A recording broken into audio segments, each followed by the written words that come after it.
7, 6, 5, 4, 3, 2, 1.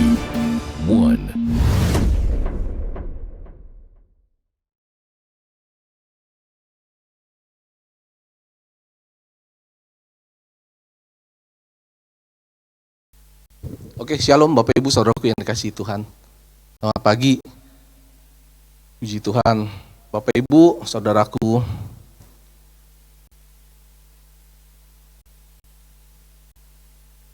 pernahkah kita berpikir, kita renungkan, kalau kita hari ini bisa bangun pagi tadi dari tidur malam kita, semua karena kebaikan Tuhan.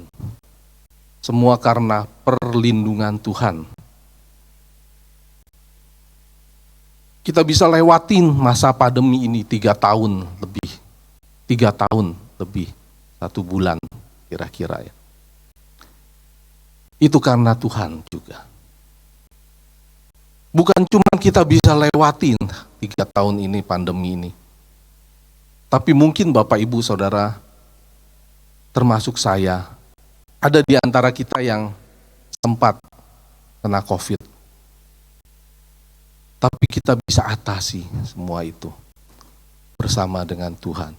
Itu semua bukan karena siapa kita. Bukan karena kita punya uang. Bukan karena kita bisa ke dokter, bisa beli obat, dan lain sebagainya. Tapi semua itu karena perlindungan pemeliharaan Tuhan dalam hidup kita. Bahkan kita bisa bangun pagi hari ini, itu juga karena Tuhan. Bukan karena di mana kita tidur, bukan karena ranjang yang kita tiduri itu nyaman atau tidak, bukan karena rumah kita mewah atau tidak, bukan karena kita punya jabatan atau tidak, bukan. Tapi semua itu semata-mata karena anugerah Tuhan. Bapak Ibu Saudaraku, tema kita hari ini adalah hidup di dalam perlindungan Tuhan. Kita bersyukur sampai hari ini kita masih dilindungi, dijaga itu oleh Tuhan. Terutama kalau kita lihat situasi dunia ini, hari-hari ini. Dunia kita yang sedang tidak baik-baik saja. Kita lihat perang di mana-mana. Tahun lalu Rusia melancarkan serangan militernya ke Ukraina. Sampai hari ini juga belum selesai dan kita tidak tahu kapan selesainya. Negara-negara lain, negara-negara maju, banyak yang sudah punya nuklir. Banyak yang sudah uji coba rudalnya, rudal jarak jauhnya. Yang bisa mencapai antar benua kalau ditembakkan itu, sekali tembak.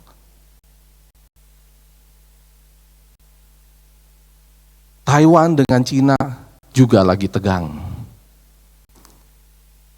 Ada orang yang memprediksi perang dunia ketiga akan terjadi ini, 2023.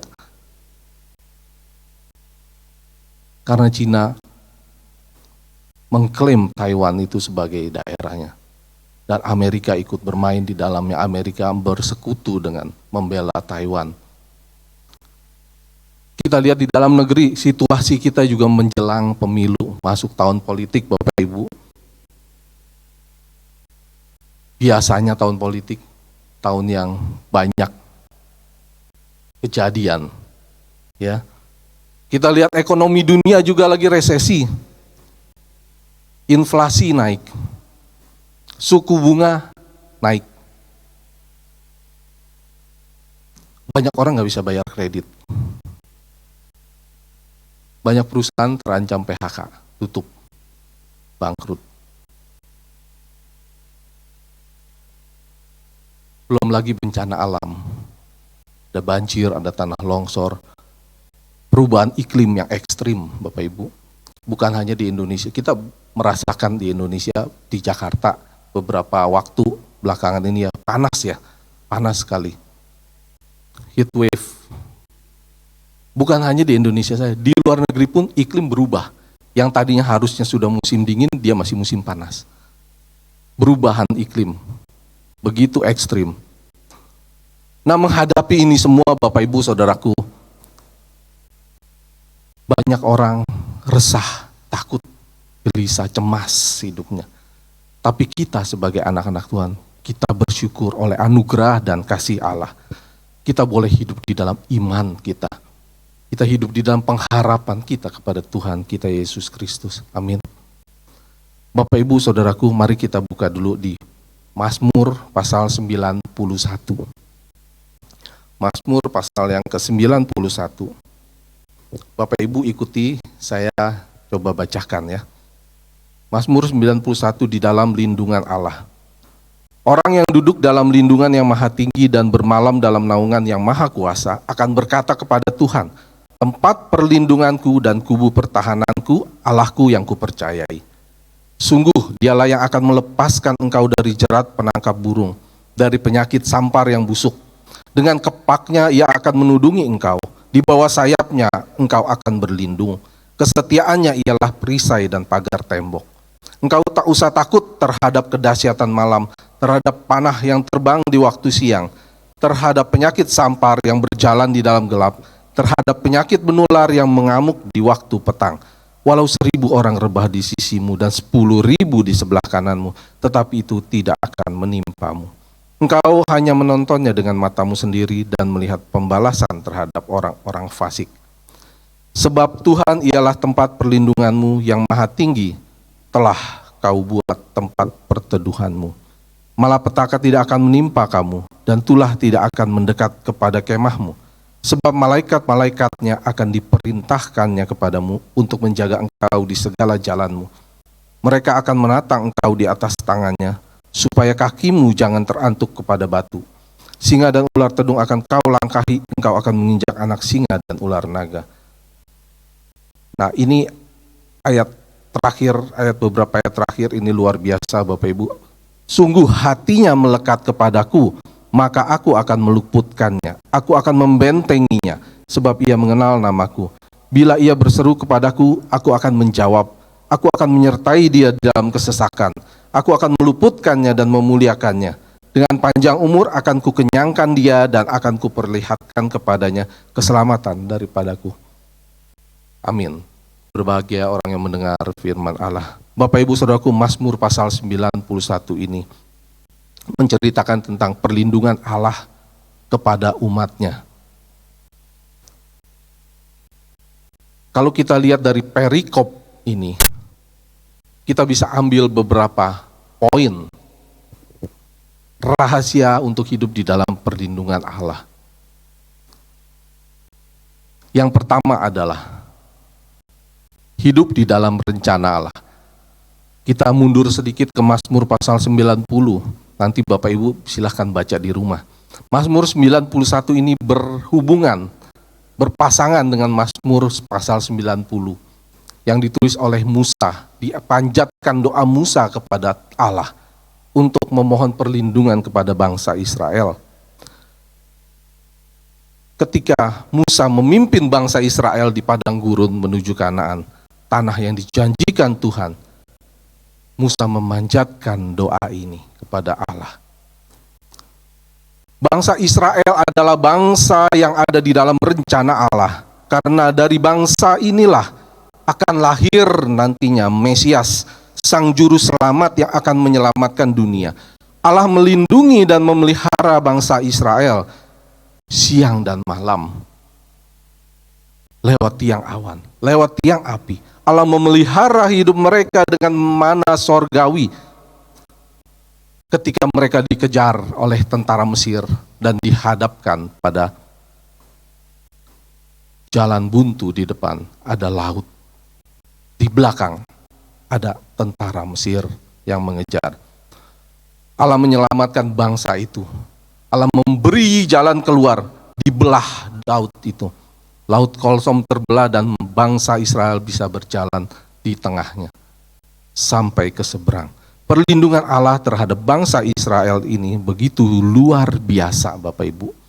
Karena apa? Karena Allah punya rencananya di dalam bangsa ini. Rencana Allah itu harus digenapi dan tidak bisa digagalkan oleh apapun juga.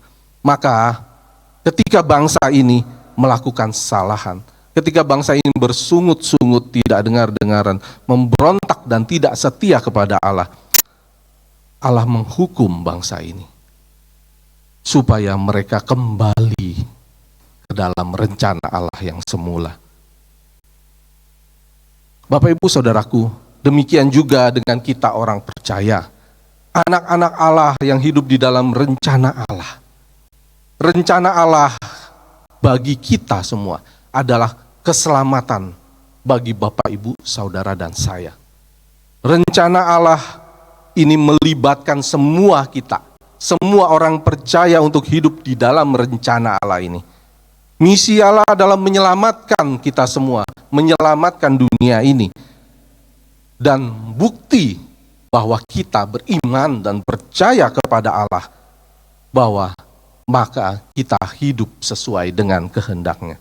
Jadi kalau kita hidup mentaati firman, kalau kita hidup hari ini berusaha hidup sesuai dengan kehendak Allah, itu bukan syarat supaya kita diselamatkan dan masuk surga, Bapak Ibu. Tetapi itu adalah merupakan bukti iman kita, bukti percaya kita kepada Allah, bahwa kita sudah menerima anugerah keselamatan itu, bahwa kita sudah meresponi anugerah salib.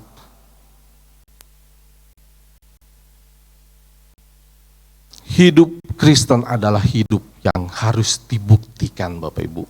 Hidup Kristen adalah hidup yang harus ada tindakan. Bukan hidup Kristen yang NATO. Hidup Kristen bukan hidup yang cuma bicara, tapi tidak ada pembuktian iman kita. Orang percaya kita semua menjadi representasi Allah, menjadi perwakilan Allah di muka bumi ini, yang mengemban tugas melanjutkan karya Kristus di kayu salib, yaitu untuk keselamatan orang lain. Dan kita terus membangun diri kita sendiri supaya kita menjadi makin serupa dengan Kristus. Bapak, Ibu, Saudaraku, melalui hidup kita yang sudah diubahkan ini, maka orang percaya semua kita tak terkecuali satu pun, kita harus ikut ambil bagian menjadi saksi Kristus, menjadi teladan bagi keselamatan jiwa orang lain. Mungkin Bapak, Ibu, Saudara bertanya kepada saya, bagaimana caranya?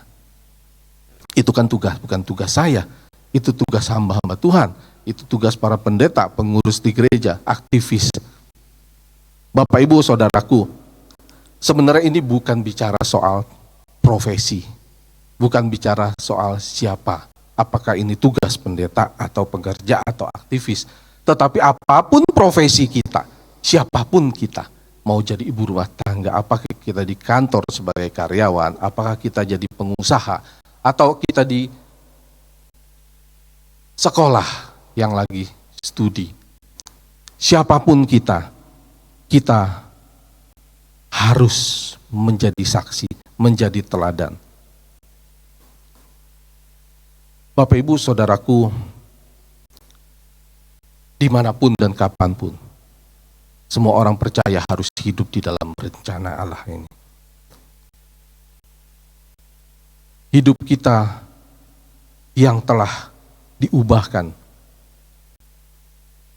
harus mencerminkan kehidupan yang sesuai dengan firman Allah. Hidup mengasihi Allah dan hidup mengasihi sesama. Itu dua hukum terutama, Bapak, Ibu. Hukum pertama adalah mengasihi Allah dengan segenap hidupmu.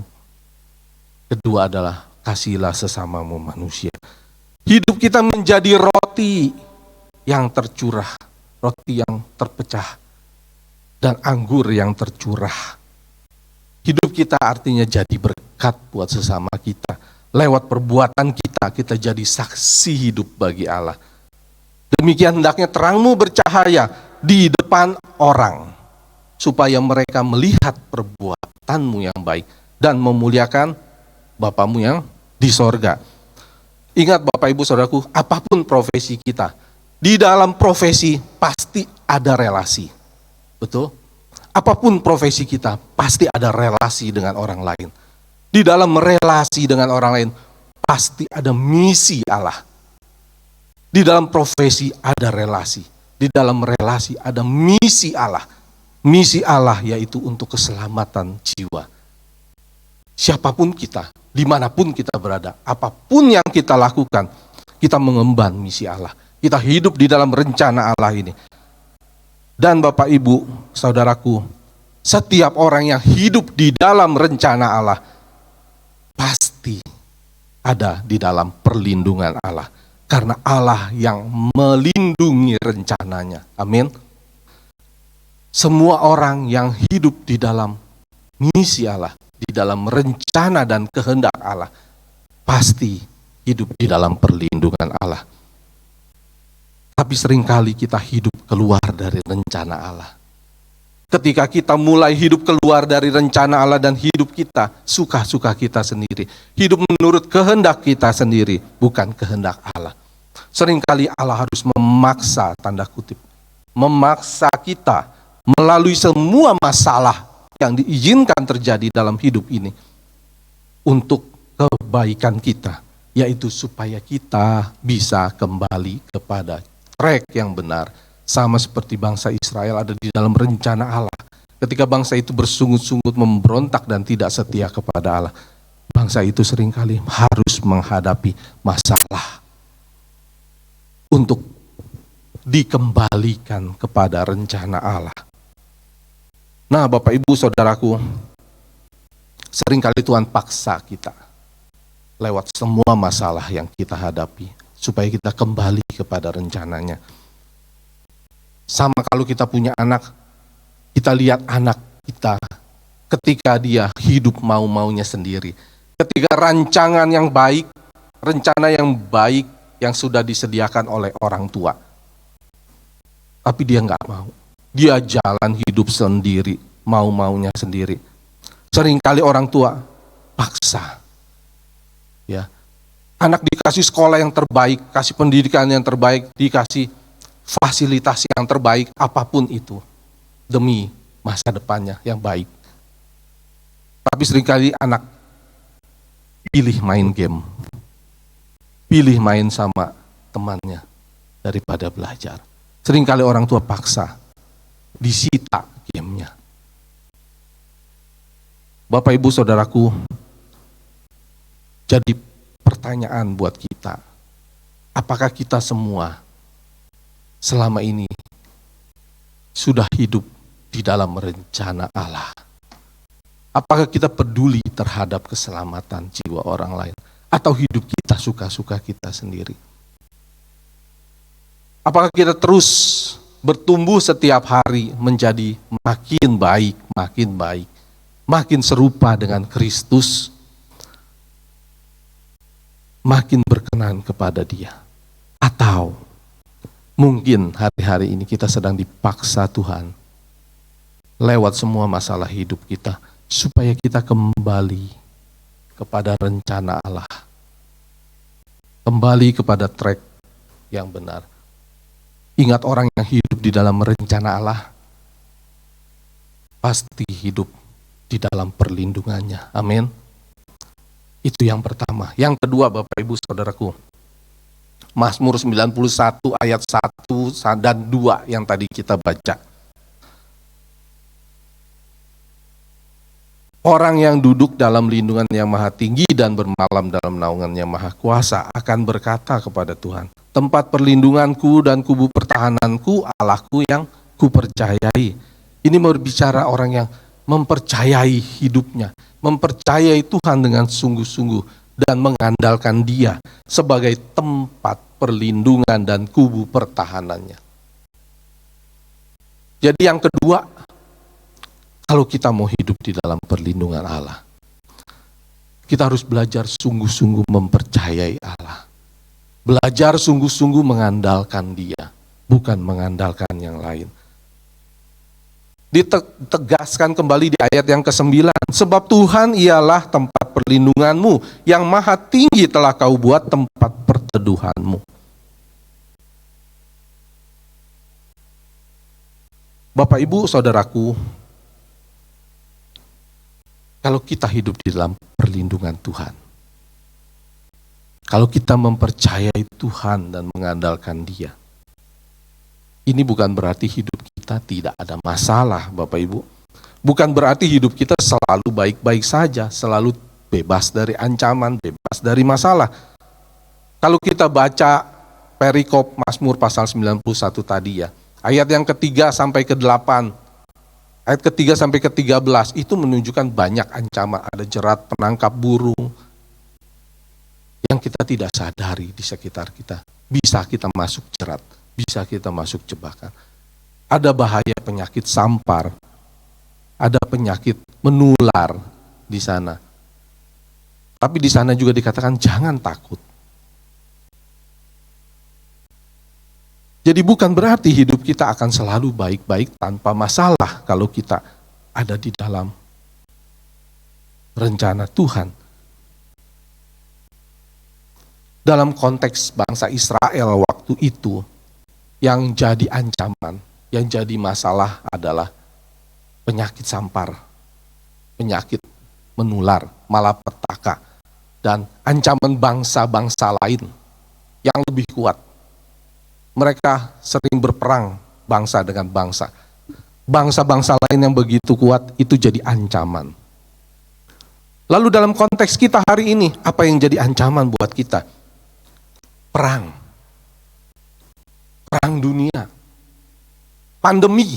Kita nggak tahu pandemi ini sampai kapan. Sampai hari ini belum selesai loh Bapak Ibu Saudaraku. Pandemi COVID belum selesai.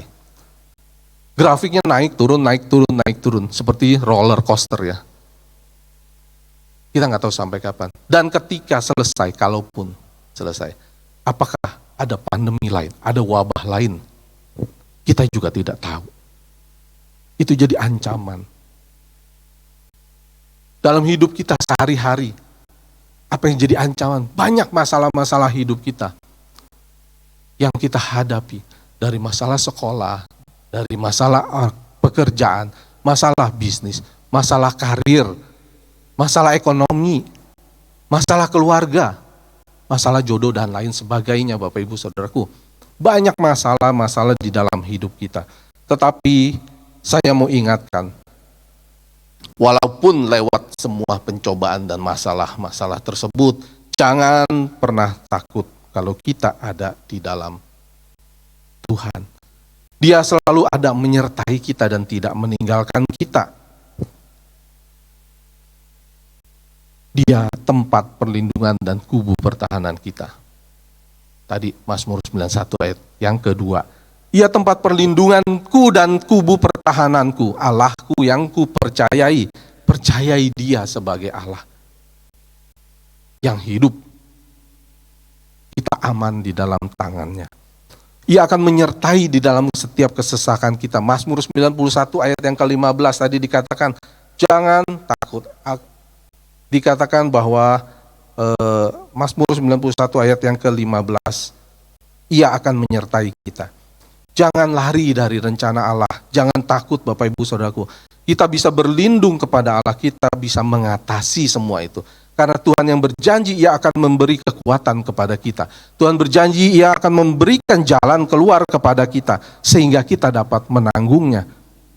Ketika Tuhan izinkan masalah-masalah ada di dalam hidup kita, mari kita cari tahu.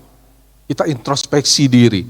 Cari tahu apa maksud Tuhan, apa kehendak Tuhan di dalam masalah-masalah yang diizinkan itu. Refleksi diri kita sendiri. Apakah masalah itu karena kelalaian kita? Masalah bisa macam-macam Bapak Ibu Saudaraku. Masalah penyebabnya macam-macam. Bisa kesalahan kita, kecerobohan kita, kelalaian kita. Kita tidak hati-hati ambil keputusan.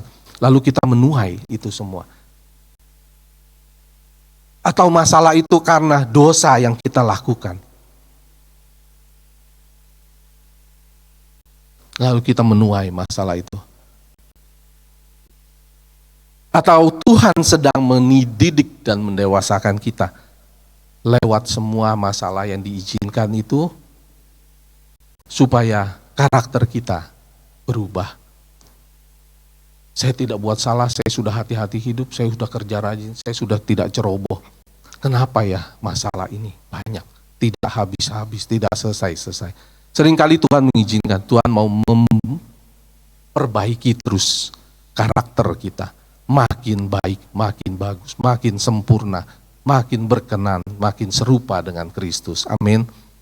Bapak Ibu Saudaraku, inilah rencana Allah sebenarnya bagi manusia. Keselamatan bagi semua orang. Lalu kita yang sudah terima anugerah terus diperbaiki sampai serupa dengan Kristus. Kalau kita ngerti Bapak Ibu maksud Tuhan ini, kita ngerti kehendak Tuhan ini, maka semua masalah yang kita hadapi, semua kejadian-kejadian yang kita alami, kita akan responin dengan benar. Kita nggak akan marah-marah, bersungut-sungut, nyalahin apapun dan siapapun. Apalagi nyalahin Tuhan. Karena kita tahu semua itu baik dan mendatangkan kebaikan. Roma 8 ayat 28, Allah turut bekerja dalam segala sesuatu untuk mendatangkan kebaikan. Ayat ini sudah sering sekali didengar, sering sekali diucapkan, sering sekali dibaca. Tapi kita renungkan, benar gak kita sudah terima dengan hati yang benar? Allah bekerja dalam segala sesuatu apapun juga untuk mendatangkan kebaikan bagi orang yang mengasihi Dia. Kita sangat terbatas Bapak Ibu Saudaraku, manusia yang sangat terbatas. Kita perlu Tuhan dalam segala hal, bukan cuma hal-hal yang sifatnya jasmani. Kita perlu Tuhan melindungi kita, menjaga kita. Tapi kita perlu Tuhan juga untuk memperbaiki terus karakter hidup kita. Kita harus belajar mempercayai dan mengandalkan Tuhan di dalam semua aspek hidup kita. Mempercayai Tuhan bukan berarti kita tidak buat apa-apa. Mengandalkan Tuhan bukan berarti kita diam saja, lalu kita serahkan sama Tuhan semua. Bukan berarti kita tidak lakukan bagian kita. Mempercayai Tuhan, mengandalkan Tuhan, kita harus lakukan bagian kita.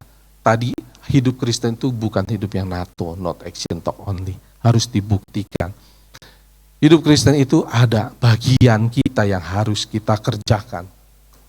Mempercayai Tuhan harus berarti kita harus lakukan juga bagian kita. Lalu setelah kita lakukan bagian kita, tanggung jawab kita, lalu kita serahkan apapun hasilnya, terima sebagai kedaulatan Tuhan. Seringkali kita salah Bapak Ibu. Seringkali kita berpikir kalau kita percaya Tuhan, kalau kita andalkan Tuhan berarti kita diam saja. Kita pasif, kita berserah saja kepada Tuhan. Kita pasif, kita tidak buat apa-apa. Saya sudah berdoa, saya sudah berserah kepada Tuhan. Kenapa saya tidak berubah? Karena kita belum melakukan bagian kita.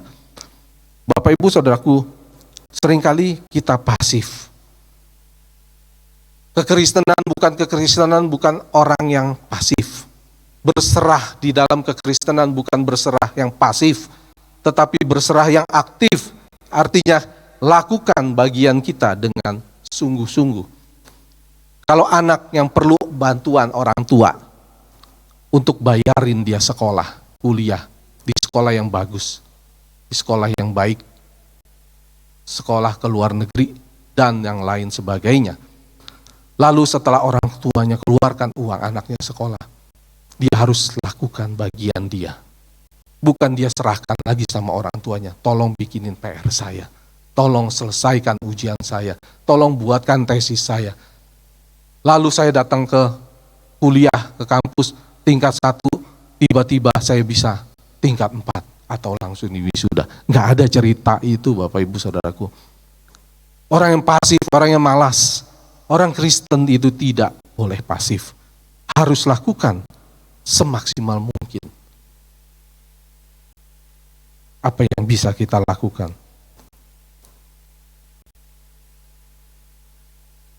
Amin.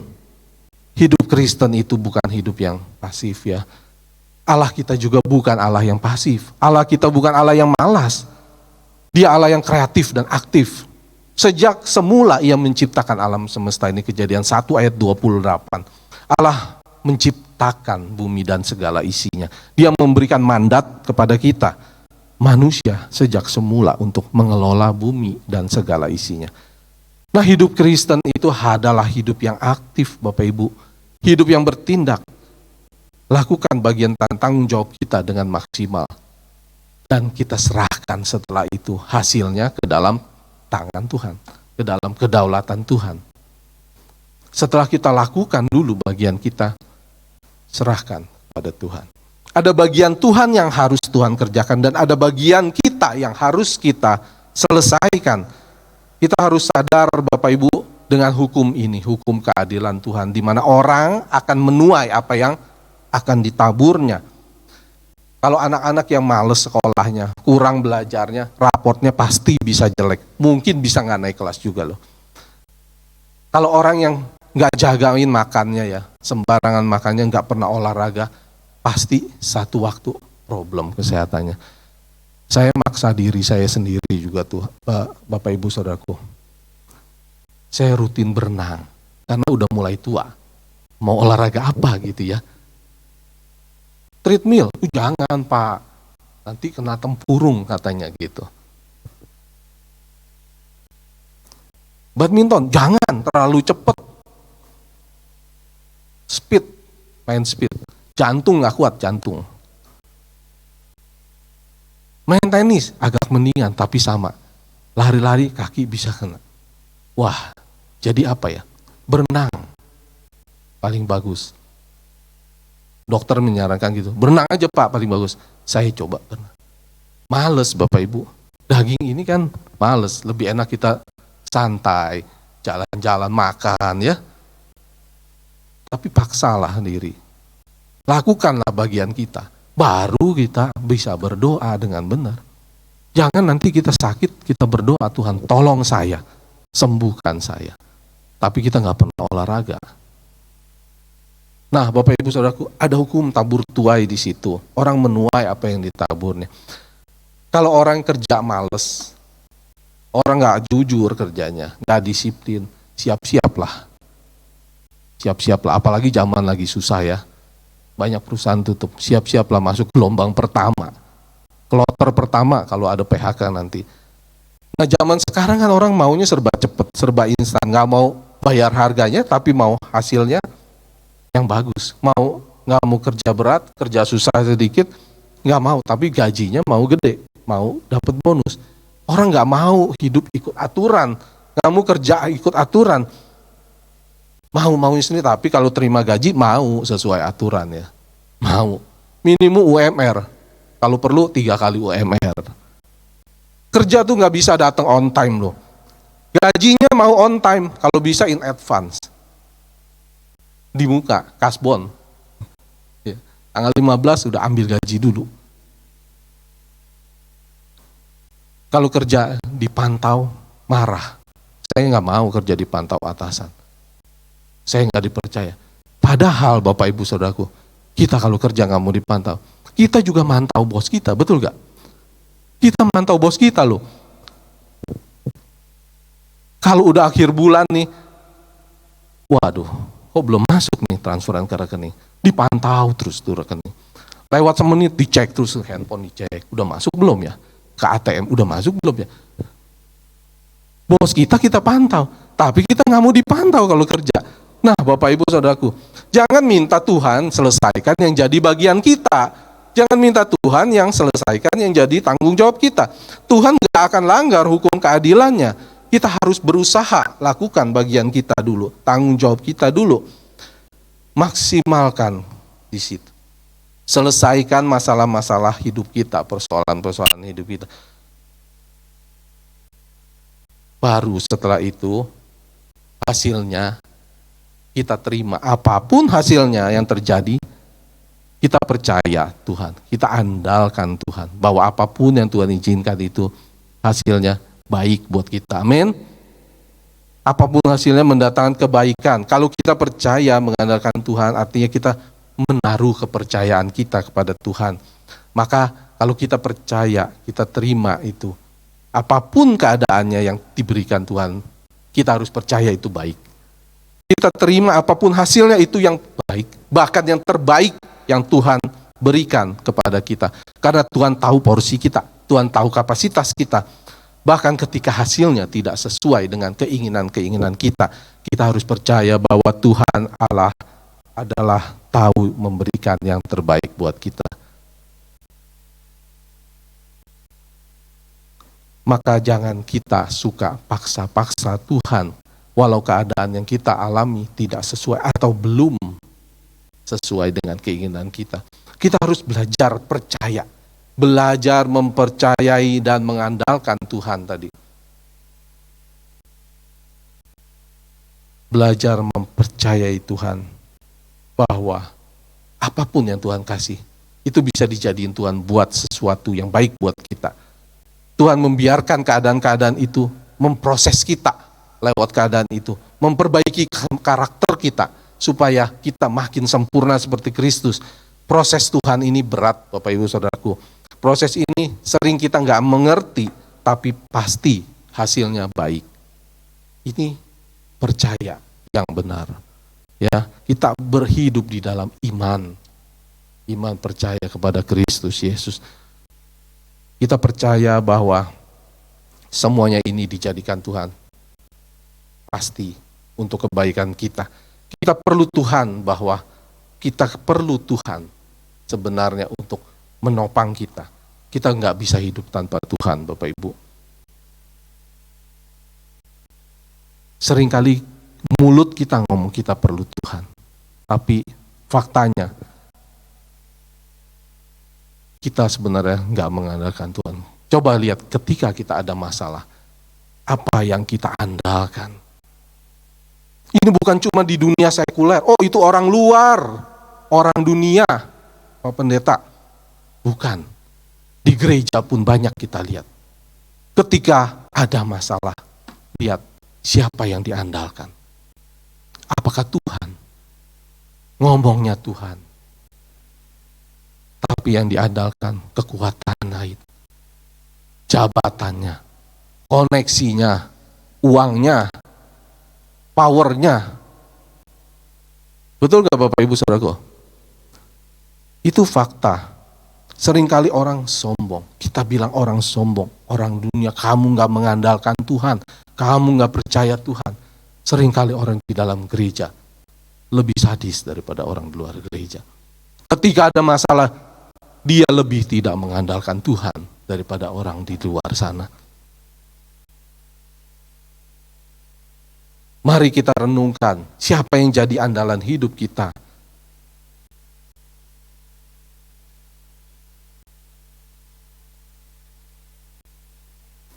Apakah kita sungguh-sungguh mempercayai dan mengandalkan Tuhan atau tidak? Yang tahu kita berbenah diri. Itu yang kedua, jadikan Tuhan sebagai andalan hidupmu dan tempat perlindunganmu yang sejati. Kalau kita mempercayai Dia, Dia akan membela kita. Kalau kita berjalan di dalam rencananya, Dia akan melindungi kita. Amin. Yang ketiga, Mazmur 91 ayat 14 yang saya dapatkan dari perikop ini. Ketiga, orang yang hidup dalam perlindungan Tuhan adalah orang yang memiliki hati yang melekat kepada Tuhan dan mengenal Dia. Mazmur 91 ayat 14 yang tadi kita baca. Saya ulangi lagi, sungguh hatinya melekat kepadaku, maka aku akan meluputkannya, aku akan membentenginya sebab ia mengenal namaku. Ini beberapa ayat terakhir dalam perikop ini sungguh luar biasa karena ini merupakan janji Allah sendiri. Allah sendiri yang berjanji di sini. Sungguh hatinya melekat kepadaku dan aku akan meluputkannya. Aku akan membentenginya sebab ia mengenal namaku. Allah sendiri yang berjanji. Dalam ayat di atas, Allah berjanji menjadi benteng perlindungan bagi orang-orang yang mengenal Dia dan hidup dalam persekutuan yang erat dengan Dia. Mengenal namaku. Kalau saya lihat bahasa aslinya, mengenal di situ, Bapak Ibu cek, yada. Bukan kita cuma tahu, oh saya tahu Tuhan, saya ke gereja setiap minggu, bahkan seminggu 2 kali atau 3 kali ikut doa puasa, doa semalam suntuk dan lain sebagainya. Tapi mengenal di situ adalah bukan hanya tahu, tapi yada. hubungan yang sangat intim seperti suami dan istri, hubungan yang sangat mendalam, pengenalan yang dalam tentang Dia, Tuhan di dalam kita dan kita di dalam Dia. Hubungan kita hubungan yang eksklusif. Setiap kita pribadi berhubungan dengan Tuhan, punya hubungan yang sangat intim. Hubungan yang melekat dengan Allah akan buat kita mampu untuk merasakan berkat Tuhan di balik segala hal yang menurut kita sebagai manusia berat. Saya nggak kuat, kenapa ini? Tapi hubungan yang baik, hubungan yang melekat dengan Tuhan membuat kita bisa merasakan ada berkat Tuhan, ada maksud dan kehendak Tuhan. Nah, untuk bisa kita mengenal, memiliki hati yang melekat dengan Tuhan, harus mulai dari hal-hal kecil, Bapak Ibu. Setiap hari, mulailah disiplinkan diri.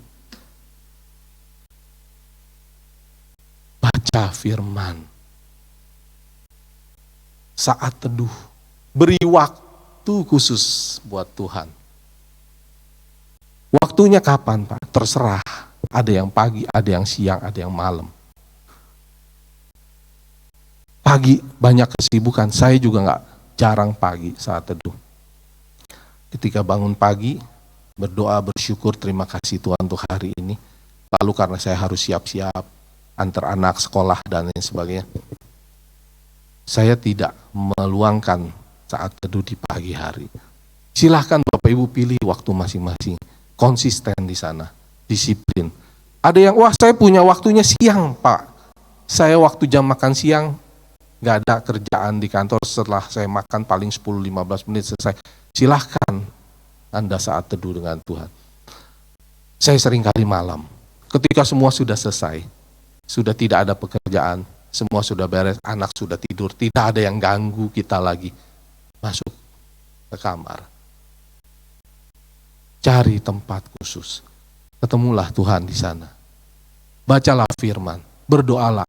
Yang bisa main musik, ambil gitar, main musik. Jangan main piano malam-malam ya, semua orang bangun nanti Bapak Ibu. Ambil gitar, main gitar sana. Yang nggak bisa, banyak. Lihat di YouTube, lihat di Facebook, lihat, ikutin Pak Gembala, ikutin acara doa. Banyak yang bisa menuntun kita. Kasih waktu khusus buat Tuhan. Jangan kasih waktu yang remah-remah, yang sisa-sisa buat Tuhan. Sisa itu bukan berarti, oh malam sisa, bukan. Waktu khusus buat Tuhan. Waktu di mana kita tidak diganggu lagi oleh hal-hal yang lain. Jangan begitu, kita saat teduh doa, bunyi WA, mau kita lihat gitu ya. Disiplin dari hal-hal kecil. Maka kita punya hubungan yang intim dengan Tuhan. Kita punya hubungan yang melekat dengan Tuhan. Kalau kita bisa lakukan apapun Bapak Ibu, untuk hobi kita nggak salah punya hobi. Semua punya hobi, saya punya hobi, Bapak Ibu Saudara punya hobi. Yang hobinya traveling, kita bisa planning jauh-jauh hari loh, cari hotel, cari pesawat, kalau perlu setahun sebelumnya supaya harganya lebih murah. Lalu bikin schedule nanti kita di sana mau kemana dan lain sebagainya. Kita bisa lakukan itu. Yang hobinya kuliner, kita bisa loh cari, searching makanan yang lagi hits apa nih sekarang. Yang lagi terkenal apa, yang lagi viral apa. Lokasi yang jauh pun kita kejar. Ketika kita pergi ke satu tempat, kita cari makanan di sini yang lagi viral apa. Benar gak Bapak Ibu? Yang hobinya olahraga, belajar. Kita tekun belajar. Beli alatnya, beli peralatannya, bagaimana cara belajarnya, belajar dari YouTube, tanya orang, tanya teman, bahkan cari gurunya, beli sepatunya, dan lain sebagainya. Bisa kita lakukan semuanya itu. Nah kalau yang nonton, hobinya nonton, cari film, dari film drama, film action, film kartun, semua film perang semua ditonton. Film horor juga ditonton, padahal kita udah bayar ditakut-takutin Bapak Ibu. Ya, yang suka baca, cari bacaan, majalah, komik, kartun, cerita detektif, semua kita cari, kecuali satu. Alkitab, ya. Semua kita baca, kecuali satu, Alkitab. Tapi enggak, seringkali yang di sini enggak ya, enggak. Baca Alkitab sebelum tidur supaya bisa tidur. Jangan ngomong begitu Bapak Ibu Saudaraku. Ya, baca Alkitab, cari waktu khusus buat Tuhan tadi saya bilang ya. Kalau kita bisa luangin waktu kita begitu banyak untuk hobi kita, untuk nonton drakor, ada konser ini konser itu ikut, konser berapa yang terakhir itu konser Blackpink gitu ya, konser Korea. Kita ke kafe, main medsos dan lain sebagainya. Bagaimana kita sediain waktu? Apakah kita sudah sediakan waktu juga untuk jalin komunikasi sama Tuhan, bikin hubungan dengan Tuhan makin intim. Hubungan ini harus terus kita bangun seperti hubungan suami istri. Jangan ketika kita married, setelah married, nggak dibangun hubungan ini. Hubungan dengan Tuhan pun begitu. Kita harus bangun setiap hari, makin erat, makin dalam, makin intim, makin ngerti apa yang Tuhan mau dalam hidup kita.